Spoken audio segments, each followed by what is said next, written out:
अपूर्व रूप स्यात्। कुछ इसी तरह के रूप को देखकर महामुनिंद्रों को भी मति विभ्रम हो जाता है कि रूप बड़ा कि रूपवान बड़ा। यूं तो रूप का आधार तो रूपवान ही है, किंतु प्रथमतः दृष्टि का आकर्षण रूप पर ही होता है। अस्तु, प्रथमतः मेरी प्रणति इस रूप के प्रति है। प्रहीण शोकम, पहली विशेषता। प्रहीण शोकम विमलम पवित्रम।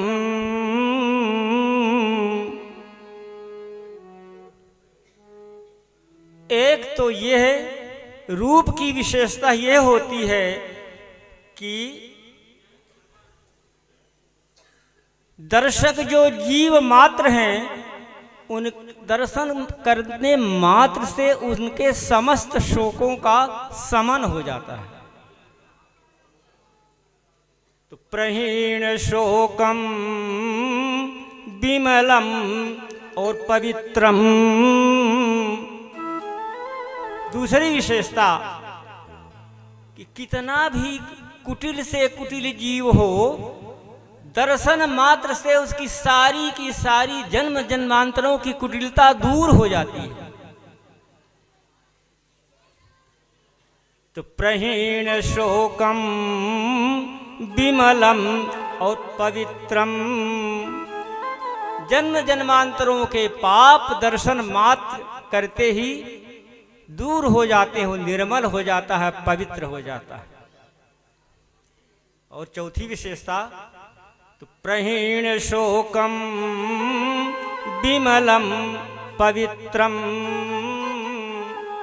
असुरासुरैरर्चित पाद युग्मम।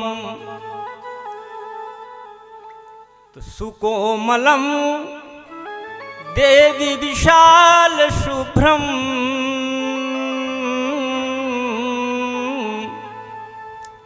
नमामि ते रूपमिदं नमामि। सुर और असुर दोनों को युगपद चरणों में झुक जाने के लिए जो सौंदर्य विवश कर देता है, ये वो सौंदर्य है। मेरे नेत्रों,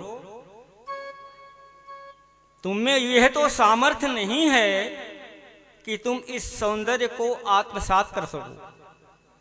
अस्तु, जाओ जाओ, इस रूप सिंधु में लीन हो जाओ, विलीन हो जाओ, और जितना जी भर के इस रूपामृत का पान करता चाहते हो करके तृप्त हो लो, आप्यायित हो लो। पिबेताम नेत्रे में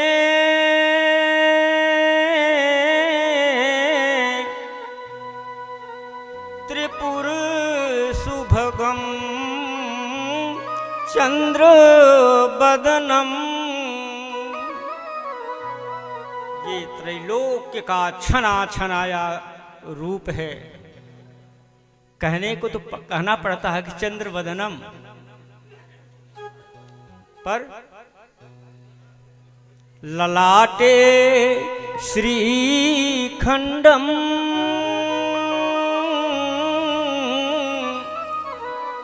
जलज नयनम ब्रह्म मुकुरम।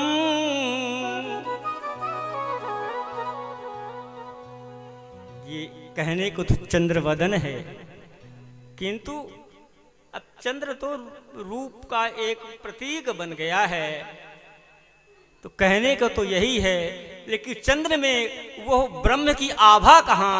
इसमें तो ब्रह्म मुकुर की आभा है, ब्रह्म की ज्योति चमचमा रही है, ऐसा मुखमंडल है। स्रवस्तारं कार्चम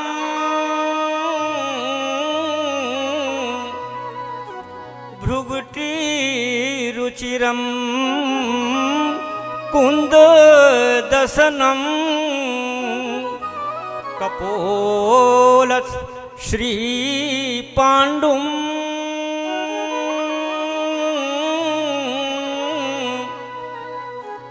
फलद मधरोष्ठम मितहसम। कानों में सुंदर कुंडल झिलमिला रहे हैं, आंखें कमलवत और कज्जल कलित हैं, नासिका सुंदर कीरवत है, और अधरोष्ठों में सहज लालिमा के अतिरिक्त भी एक और पृथक से लालिमा का प्रयुक्त हुई है, और उन अधरोष्ठों के बीच में संपूर्ण सौंदर्य का फल प्रदान करने वाली जो मंद मंद एक स्मृति थिरक रही है। धन्य है यह सौंदर्य, धन्य है यह रूप। देवी, मैं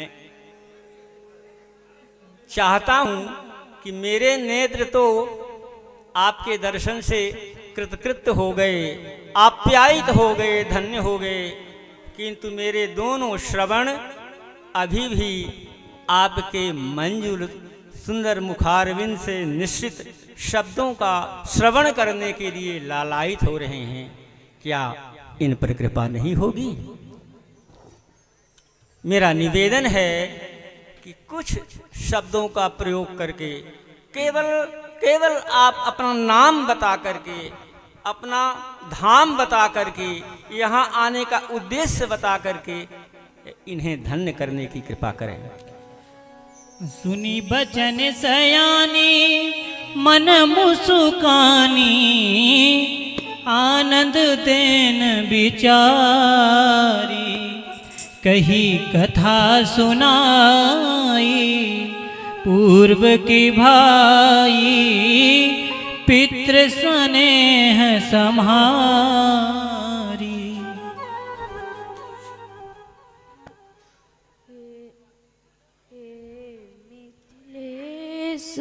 महीप सुने चित दे सार भरी, मम बानी पूरब जन्म कियो तप घोर, मिलो तुमको संग सारंग पानी, मोछ बिपै तुम मुग्ध भयो, अरु यावर गिलियो सुख खानी, याही ते महिते निकसी, प्रगट भई है आय, दाऊ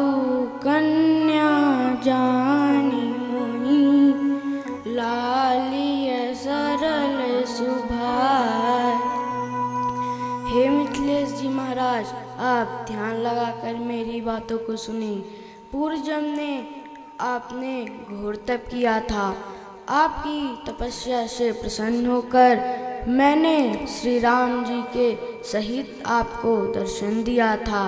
मेरी व श्री राम जी के छवि वे मुग्ध होकर आपने यह वरदान मांग लिया था कि आप मेरी पुत्री एवं श्री राम जी के जामाता होवें। अतः मैं पृथ्वी से प्रकट हुई हूँ। अतः हे दाऊ जी, अब आप अपनी कन्या मानकर मेरा लालन पालन कीजिए। श्री विजयराज नंदनी जी की जय हो। सुनि दंपति हर से प्रेम प्रकर से वाछल भाव भवो पालन तन लीजय सुख सुख दीजय विनती विशद उतार।